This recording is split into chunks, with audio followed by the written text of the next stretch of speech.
Snow swept across the empty street of Pine Hollow like a living thing, hissing against the windows, rattling the loose shingles, swallowing every bit of warmth the town still held. Hannah Moore stood on the boarding house porch with her 3 sons pressed close, their breath rising in pale clouds. She didn't tremble anymore, not even when the cold bit through her coat. But the boys did. Little Caleb's teeth tapped like stones. Eli stared at the ground, and Daniel, oldest at 11, climbed back onto the wagon without a word, anger tightening every muscle in his jaw.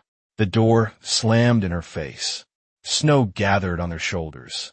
Lamps glowed behind every window, but no door opened. Hannah looked down the long black road leading into the hills. The storm was coming, and somewhere out there, a stranger waited, watching. Why? Why would a lone rider wait for a woman with nothing left? The wind cut through Pine Hollow like a knife.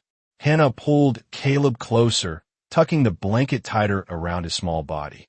The boy whimpered softly, too cold to fight anymore. Eli stood beside her, trying at 8 years old to look braver than he felt. Daniel, her eldest, already sat in the wagon seat, staring straight ahead, refusing to let anyone see the fury in his eyes. Mrs. Bronson's voice still echoed behind the closed door. I don't rent to women without a husband. Bad for my reputation. Reputation. In Pine Hollow, reputation meant survival. And Hannah had none left. She stepped off the porch, boots sinking into thickening snow. Every window along Main Street flickered with warm lamplight. Every face behind them stayed hidden, watching, judging. It felt like they were waiting for her to break. But she didn't break anymore. Her husband, Samuel Moore, had died in the mine only 4 months earlier. The blast had caught 20 men. Samuel died instantly. Hannah had not stopped moving since. She couldn't afford to. Ma, Eli whispered. Where are we going to go? Hannah swallowed against the lump in her throat. We'll make camp past the ridge, she said softly. The storm will pass by morning. Want to be cold? Caleb's voice trembled. Yes, she whispered, but we'll manage. The wagon creaked as they climbed aboard. Their only horse, a thin, weary mare, shook her head, breath turning to frost. Hannah clicked her tongue gently and took up the reins. They rolled forward, the town fading behind them. Not a single soul stepped outside. Not one call of pity. Not one offer of shelter. Just silence. Heavy and final. A mile outside Pine Hollow, the world turned white. Snow fell thick and fast, clinging to the boys' hair and settling like small shrouds on their shoulders. The last color drained from the sky until everything around them looked like a graveyard. That's when Hannah saw him. A dark silhouette on a ridge above, still as a stone, horse stamping beneath him. Watching, her hand moved toward the rifle hidden under the seat. Her heart thudded once hard, but she kept the wagon rolling. The rider didn't move, didn't call out. Just waited, shaped sharp against the fading light. Then, slowly he descended. Hannah eased the wagon to a stop. Snow thickened, turning the world into a blur of white. The rider emerged from it like he'd been carved from the storm itself. Tall, quiet, a coat dusted with snow, a hat pulled low. He didn't reach for his gun, didn't demand anything. He just turned his horse and said quietly, "Follow me." Hannah kept one hand on the rifle. "I don't know you," she said. "No, ma'am." His voice was steady, deep, not warm, but not harsh either. "But I know this trail leads nowhere," he added. "And I know this storm will kill you and them boys before midnight." "We'll manage," she said again, though she wasn't sure she believed it. His horse stood firm. Snow gathered on his shoulders. "You won't," he replied simply. "Not tonight." Caleb began shaking so hard she felt it through the seat. Eli leaned into her, and even Daniel had gone quiet, eyes dull with cold. The rider sat waiting, not pushing, not pleading, just waiting. "Why?" Hannah asked. The man nudged his horse forward, voice low. "Follow or don't. Your choice." For one long moment, she hesitated. Then she flicked the reins. The mare followed. The rider led them off the main trail, winding through a patch of evergreens heavy with snow. After 20 minutes, a small cabin rose through the storm, weathered but strong. Smoke curled from the chimney. A barn stood behind it, and beyond that a single wooden cross marking a grave. The rider dismounted and opened the cabin door. Warm firelight spilled out like a promise. "Inside," he said. "All of you." The boys practically fell through the doorway, drawn by the heat. Hannah hesitated on the threshold. The smell of stew hung faintly in the air. The man stepped past her, pulled a canvas sheet from a peg, and began stringing it across the room with practiced ease. "Boys by the fire," he said. "You take the bed. I'll sleep in the barn." "I won't take Charity," Hannah murmured. He paused, glanced at her from beneath the shadow of his hat. "Then call it a trade," he said. "You cook. I pretend it ain't Charity, so my pride don't take a beating." Before she could argue, Caleb collapsed on the floor in front of the fireplace. Eli sank beside him, hands held out to the flames. Daniel sat rigid, watching the stranger like a cornered wolf. "There's stew in the pot," the man said. "Beans in the barrel. Feed them." He grabbed a lantern and walked back into the storm. Hannah watched him through the frosted window as he tended to her exhausted mare. He moved slow, talking softly to the animal. Then he stopped at the grave, hat in hand, snow gathering on his coat.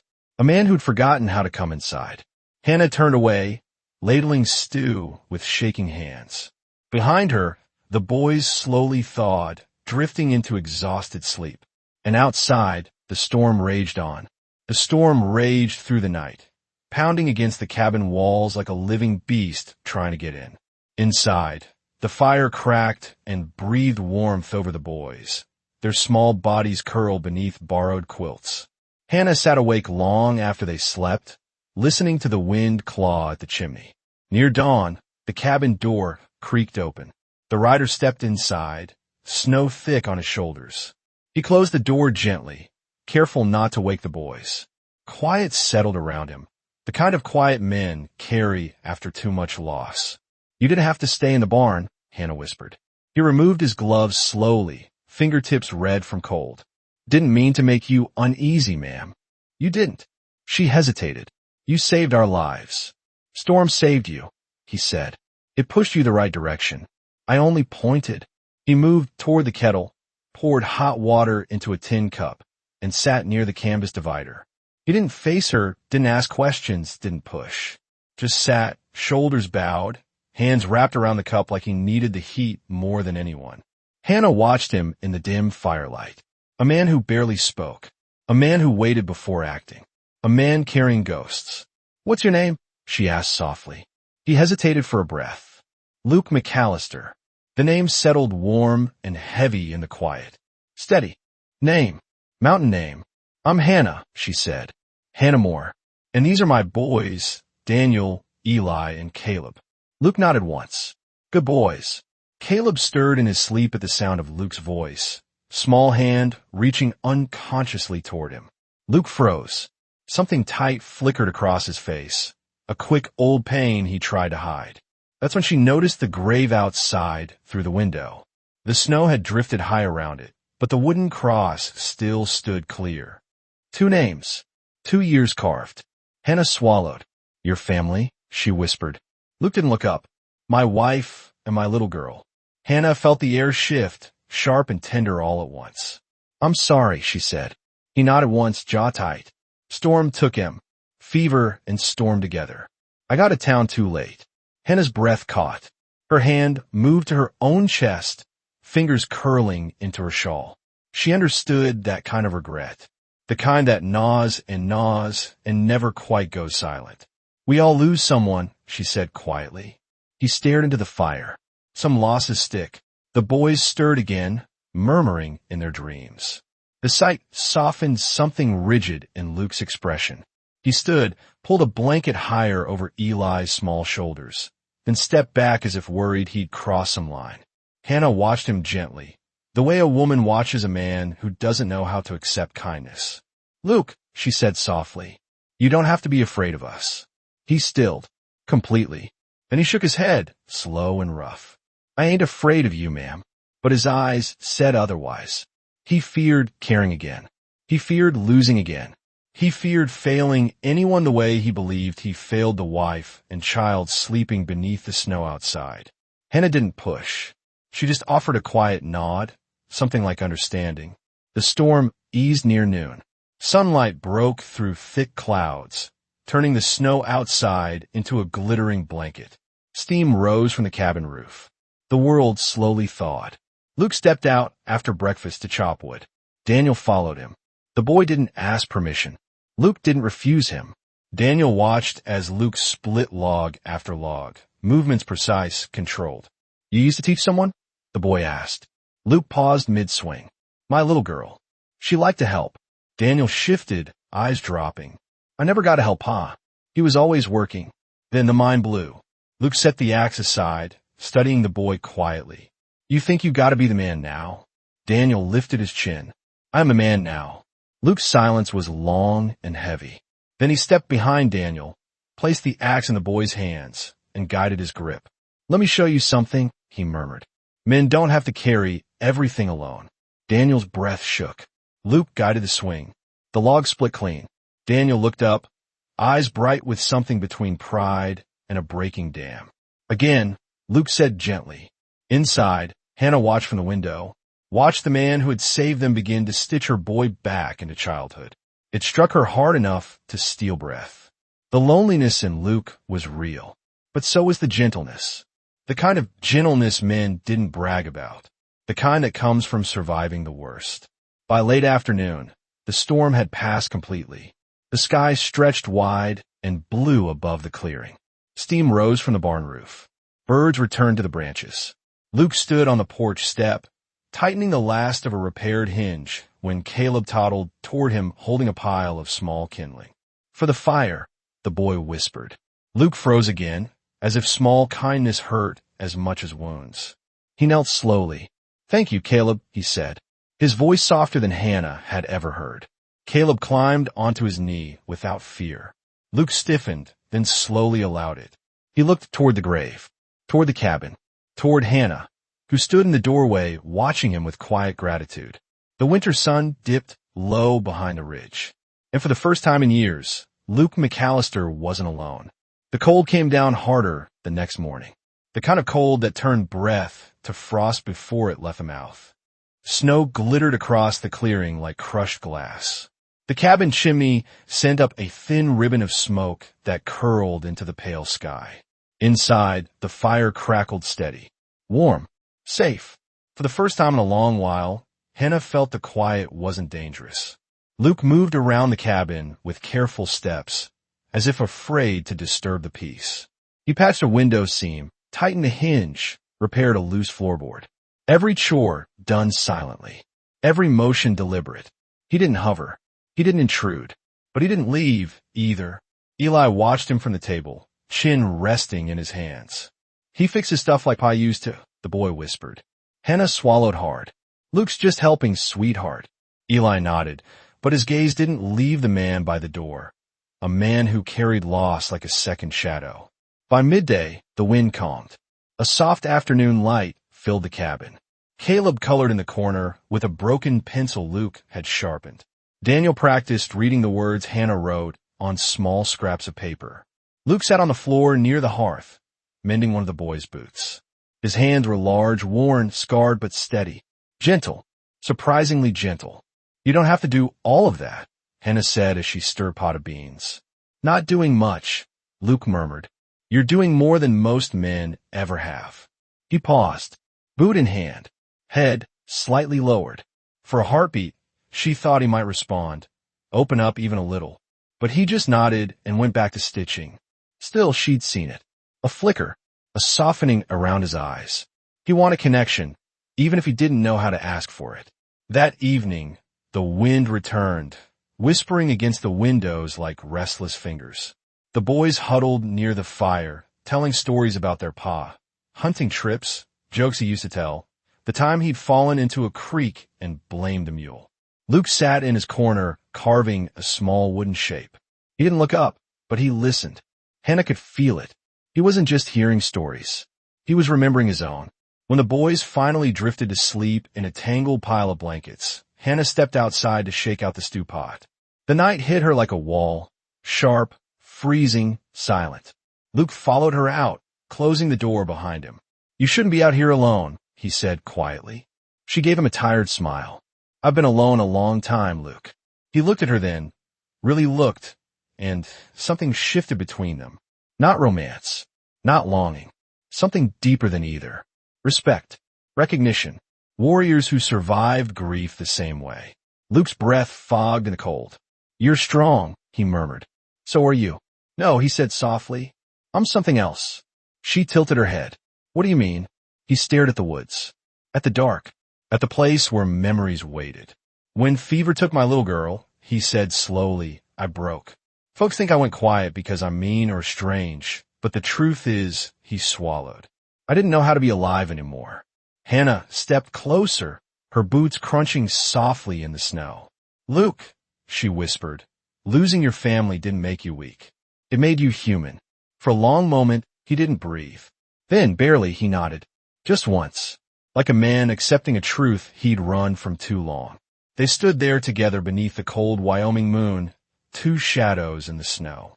Not touching, not speaking, but something inside both of them loosened, tiny cracks forming in walls that had stood too long. The next morning, Luke taught Daniel how to read the weather, watching the way snow drifted, learning how clouds moved, how to see danger before it came. "You feel it here," he said, tapping his chest. "When you've lived alone long enough, the land talks back." Daniel listened with the seriousness of a boy trying to grow too fast. Eli chopped small sticks beside the porch, glancing up every few minutes to make sure Luke was watching. Caleb followed Luke everywhere with quiet devotion, carrying his gloves, handing him nails, mimicking his steps. Luke pretended not to notice. But every time Caleb tugged his coat, Luke's shoulders softened. And every time Luke softened, something in Hannah's chest did too. That afternoon, snow started again, slow flakes drifting down like feathers. Luke came inside, stamping off his boots. "You got a needle?" he asked. "Coat's coming apart." Hannah handed him her small mending tin. Luke sat on the floor with the coat spread across his knees. Hannah watched him for a moment. "You sew too," she smiled. He shrugged. "My wife taught me." His needle paused mid-stitch. Hannah stepped closer, her voice gentle. "She must have loved you very much." Luke didn't look up. "She did. And you loved her." He nodded once. "Still do." Hannah's chest tightened, not with jealousy, but with respect. Grief didn't vanish. Love didn't fade. Not real love. "We're not here to replace them," she said quietly. Luke looked up. For the first time, his eyes met hers without walls. "I know," he said softly. "And I'm not asking anything of you," Hannah added. "I know that too." Their voices faded into the warmth of the fire. A tender quiet settled between them, cautious, fragile, but real. That night, the storm thickened again. Wind whistled through the eaves. Snow piled against the door. The world shrank to firelight and breath in the small cabin holding 4 beating hearts. As the boys slept, Luke stood by the window, watching the darkness. "What are you looking for?" Hannah asked. He didn't turn. "Trouble," he murmured. "Town trouble." Her pulse tightened. "Do you think they'll come?" He lowered the curtain slowly. "Yes." Hannah stepped beside him, heart pounding. "Will you stay?" she whispered. Luke's shadowed gaze held hers. "I'm not going anywhere," he said quietly. "Not while you and those boys need me." A soft shock went through her chest. Not a confession, not a promise he couldn't keep. Just truth, solid as the mountains. Outside, the storm howled. Inside, something warm and trembling began to grow, like the first spark before a fire takes hold. 3 days passed before the trouble Luke warned about arrived. The storm eased, leaving the world white and quiet. The sky turned pale blue. The snow glittered like crushed glass. The boys played near the porch, rolling clumps of snow into crooked shapes while Hannah hung quilts on the line. For a moment it felt almost peaceful, until the dogs started barking. Luke stepped out of the barn, wiping his hands on a rag. His body went still, too still. Hannah felt the change before she understood it. "What is it?" she whispered. Luke didn't answer. Not yet. He scanned the road, the ridge, the tree line. Then he saw them. for riders coming from the South Trail. Their coats dark against the snow. Their horses kicking up white spray. Hannah's breath hitched. Is it? Men from Sage Hollow, Luke said quietly. Churchmen. Her stomach dropped. No, not now. Not when the boys were finally warm, finally safe. Eli froze with a snowball in his hands. Daniel stepped closer to his mother. Little Caleb pressed himself to Hannah's leg. Luke walked forward, slow and steady, placing himself between the riders and the family behind him. The men stopped 20 feet from the porch. Their leader, a tall man with a trimmed beard and a black coat, tipped his hat. Afternoon, Tucker. Hannah stiffened. Tucker. Luke Tucker. His last name hung in the air like a ghost. The man continued. We're here on behalf of Reverend Ashford and the town council. Heard you were playing host to a widow woman and her 3 boys. Luke didn't reply. Hannah felt cold rise up her spine, different from winter cold. This one carried danger. Judgment. Power. The rider smirked at the silence, then turned his gaze to Hannah. Mrs. Brennan, he said smoothly, the council wants to make sure you aren't being taken advantage of. Hannah blinked. Once. Twice. What? Hard times lead widows into unwise situations. His voice carried the weight of gossip and sanctimony. You're welcome to return to Sage Hollow. The county will arrange lodging, food, schooling for the boys. We're not leaving, Hannah said. That's so. The man leaned forward. Even though folks are talking, wondering what kind of woman stays unchaperoned with a man like him. Luke's jaw clenched. Enough, he said quietly. But the men weren't finished. Another rider spoke up. We heard you're building her a room. Folks say you're claiming her late husband's mining rights, using her hardship for gain. That's a lie, Hannah snapped. Ma'am, the rider said, grief clouds a woman's judgment. We're here to protect you. Daniel stepped forward, fist-balled. We don't need your protection. Daniel, Hannah warned softly, pulling him back. The lead rider's gaze hardened. Mr. Tucker, he said, the church council requests the widow be escorted back to town. Not forced, but strongly encouraged.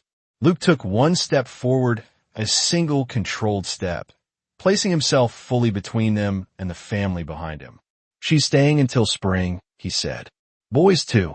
Silence. Cold and sharp. The leader leaned in the saddle. You interfering for her sake, Tucker. He smirked.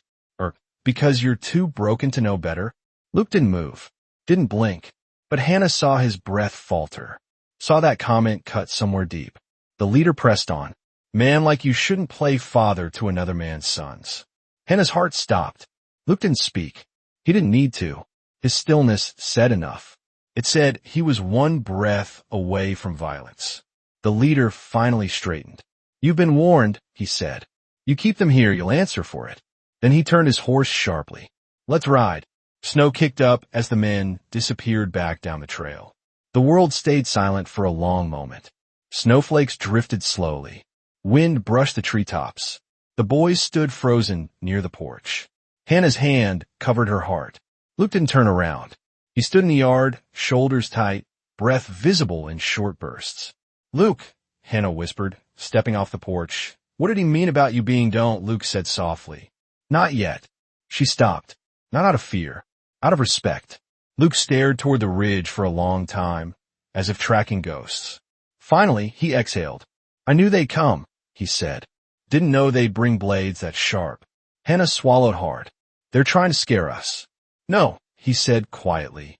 They're trying to just true. Daniel stared at him. You promise? Luke nodded slowly. I promise, son. The words slipped out before he could stop it. Son. Daniel's eyes widened. Eli's breath caught. Caleb leaned closer to Hannah. Luke froze, realizing what he'd said, what he'd admitted, but he didn't take it back. He couldn't, because it was already true.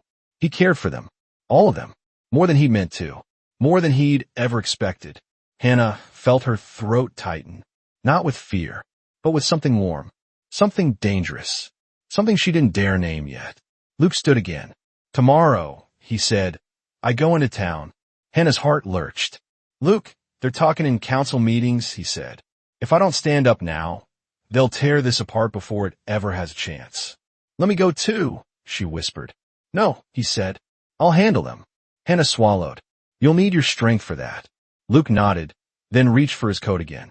Get the boys to bed. I'll check the traps. He stepped into the night. The door closed behind him with a soft thud. Hannah stood there, hands shaking slightly, watching the fire flicker against the walls of the unfinished room. Trouble was here now, and the world was coming for them. But so was something else. A fight. A choice. A reckoning. Snow fell again that night. Thin, whispering flakes drifting across the ridge like warnings from the sky. Luke didn't sleep. He sat by the fire until dawn, elbows on his knees, staring at the flames like they might tell him what to do. Outside, the cold cracked the trees. Inside, Hannah lay awake with the boys curled around her, listening for every boot step, every gust of wind, every sound that didn't belong. At sunrise, Luke stood. Hannah heard the floorboard creak and slipped quietly from the bed. Luke, she whispered. He paused at the door, coat half on. You don't have to do this alone. He didn't turn. If I don't go, he said, they'll come. And they won't be polite about it next time. Hannah stepped closer, heart pounding. What if they hurt you? He finally faced her then, eyes tired, jaw set with a resolve that scared her more than the storm outside. Hannah, they won't stop until someone stands in front of them and says enough. Her hands trembled. You stood in front of me once, she said softly. Let me stand in front of you now. A breath escaped him, a shaky one he tried to hide. He reached out, almost touching her cheek, then stopped himself. Take care of the boys till I'm back. Luke, but he was already out the door, heading toward the barn. Hannah watched him saddle the horse with movements too sharp, too determined. As he rode away, she held the door frame with white knuckles, praying harder than she had prayed since the day her husband died. Luke didn't ride to Sage Hollow quietly. He rode like a man marching toward judgment. The frost bit his face. The wind cut his coat. But nothing slowed him. Not today. When he reached town, the streets were already filling. Church bells calling folks for council business. Curious faces peeked from windows. Men paused in their tracks. Even the horses sensed something coming. Luke tied his horse at the hitching rail and walked toward the council hall with long, steady steps. The moment he pushed open the doors, conversation stopped. Completely. Reverend Ashford stood at the front. Mr. Calhoun beside him. 3 church elders in a row. Half the town filling the benches. Calhoun's smile widened like a wolf spotting meat. Well now, Cowboy Tucker decided to grace us. Luke didn't acknowledge him. He walked straight down the center aisle, boots echoing off the wooden floor. Reverend Ashford cleared his throat. Mr. Tucker, we didn't expect, you should have, Luke said. Gasps. Whispers. A few folks shifted uneasily. Calhoun folded his arms. You're awfully bold today, Tucker. Must be that widow warming your bones. Low laughter. Ugly. Cruel. Luke didn't react, but the muscles in his jaw twitched. A storm gathering beneath skin. I'm here because you rode onto my land, Luke said. You threatened her. You scared her boys. Calhoun shrugged. Wasn't a threat. Just community guidance. You come again, Luke said evenly, and it'll be something else. The room grew still. Reverend Ashford stepped forward, voice full of feigned concern. Luke, the arrangement you have with Mrs. Brennan appears unseemly. It places her reputation in danger. And yours. Her reputation? Luke repeated, voice quiet. She's a widow with 3 sons trying to survive winter. That's her only reputation. Calhoun smirked. She's too much burden for one man. Best the county take the boys. Best she return to town where decent folks can watch over her. Luke's chest tightened. You take those boys, he thought, and you break her soul. He took one step closer to the council. You all talk about decency, about protecting widows. But when a blizzard came, you locked your doors and watched her freeze. Murmurs rose. A few women lowered their eyes. Luke pointed toward Calhoun. And now you want her husband's mining claim. That's the truth of it. Calhoun's face flushed. You shut your mouth, Tucker. Make me, Luke said. The challenge dropped like a hammer. Calhoun surged forward, but one of the elders pulled him back. Reverend Ashford lifted a trembling hand. This is a council meeting, not a saloon brawl. Luke's voice deepened. You try to take those boys, any of you, You'll walk through me first. Silence. The kind that cracks. Then Calhoun's voice sliced through it. Fine. If you want to play the hero, here's the law. He slammed a stack of papers on the table. County says a woman without land or income can't keep custody of minors. And if she stays with you unwed, in a house without proper division, he smiled. That's grounds for removal. Luke felt the blow hit, hard enough to stagger him inside. They wouldn't, he began. They would, Calhoun said. And they will. Something dark opened in Luke's chest. Something hollow and familiar. The same cavern that swallowed him 3 winters ago when he buried Eleanor and Daniel. But that hollow now held a spark. Not grief. Not regret. Something alive. He reached into his coat and pulled out a folded deed. Slapped it onto the council table. Gasps. Whispers. Calhoun's eyes widened. What's that? He demanded. Luke looked at every man in that room. A land title, he said. 40 acres. Water rights. Filed last night at the county office. And it belongs to Hannah Brennan now. A ripple spread through the hall. A widow with land was untouchable. Legally independent. Outside the council's reach. Able to keep her children. Protected by property law. Calhoun sputtered. You fool. Luke leaned forward, eyes steady as steel. You will not touch that woman. You will not take her boys. You will not ride onto my property again. Calhoun's voice cracked. You can't protect her forever. Luke's answer was quiet. Watch me. The room went dead silent. For a long moment, Reverend Ashford stared at the deed, then at Luke. Finally, the old man sank into his chair. It's lawful, he murmured. She owns property now. The council has no authority over her family. Calhoun lunged, face red, but 2 men grabbed his arms. The church bells tolled outside. Luke turned without waiting for permission and walked out of the hall. He didn't see the looks exchanged behind him. Some angry, some stunned, some almost proud. He only knew one thing. He wasn't riding back to his cabin a broken man anymore. He was riding home, to his family. Luke rode a heart, harder than he had in years. The cold stung his face. The wind clawed at his coat. But none of it mattered. Not when her wagon tracks cut through the snow like a trail of heartbreak. Not when he knew she believed he'd failed her. And maybe he had, but not anymore. Not today. By the time he reached the old line shack 5 miles north, the sun was climbing over the ridge, turning the frost into glass. Smoke curled from the chimney. A wagon sat half-loaded. 3 small figures stood outside, bundled against the cold. Hannah stepped out last, her hair loose, her face tired, her eyes braced for whatever came next. Luke dismounted slowly. His boots sank into the snow. Tommy saw him first. Mr. Tucker. The little boy broke into a run and launched himself forward. Luke caught him, lifting him with arms that had forgotten how to be gentle and were learning again. Ben followed at a jog, throwing his arms around Luke's waist. Luke held him too, held them both like the world could split in half, and he'd still keep them together. Jacob stayed in the doorway, arms crossed, jaw tight, eyes shining. Luke met his gaze. I'm sorry, he said quietly. Jacob shook his head. You left us. I know. Luke's voice cracked. And I'll regret that every day of my life. But I'm here now, and I ain't leaving again. Ever. Jacob's chest rose. Fell. Rose again. Then he walked forward, slow, stubborn, trembling, and leaned his forehead against Luke's chest. Luke wrapped his arms around all 3 boys, eyes shutting tight.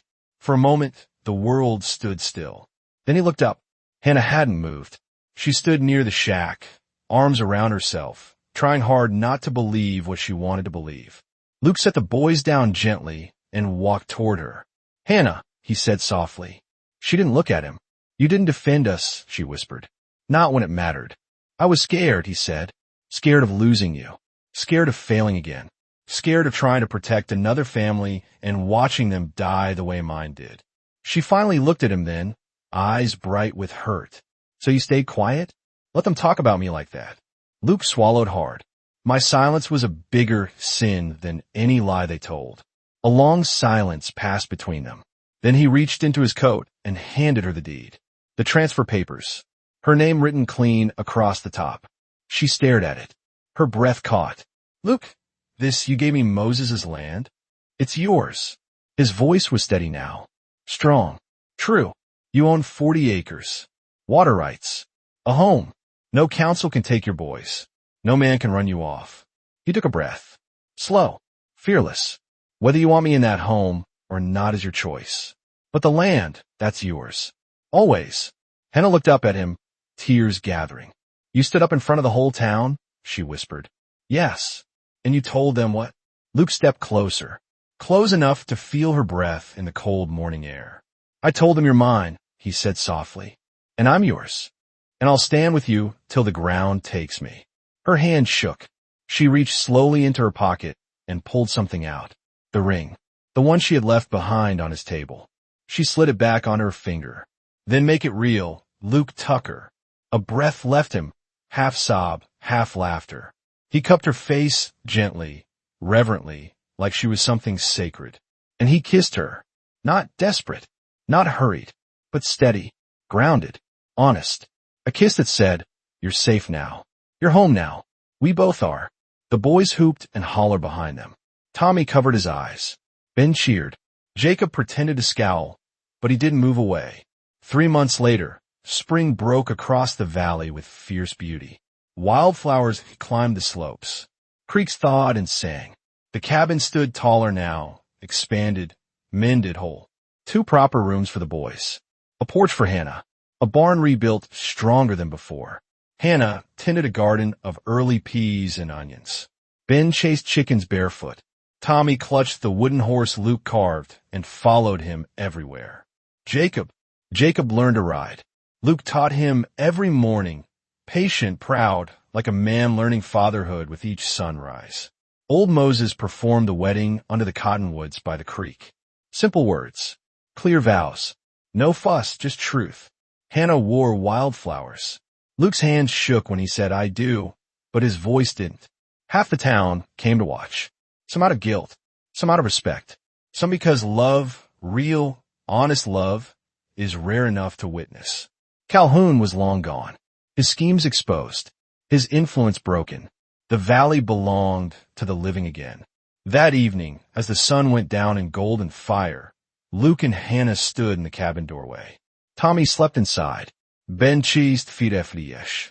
Jacob sat on the porch rail, carving a toy with the patience Luke taught him. Behind the cabin, 2 graves rested in a ring of wildflowers. Eleanor Tucker, Daniel Tucker. Hannah rested her hand on Luke's. You ready? She whispered. Luke looked to the graves, at the valley he'd rebuilt, at the family he'd been given a second chance to love. And he felt something lift, something heavy he'd carried for years. I'm home, he said. Hannah smiled softly. So are we. They stepped inside together, closing the door behind them. A door Luke once thought led only to grief, now leading to the life he never believed he'd deserve again.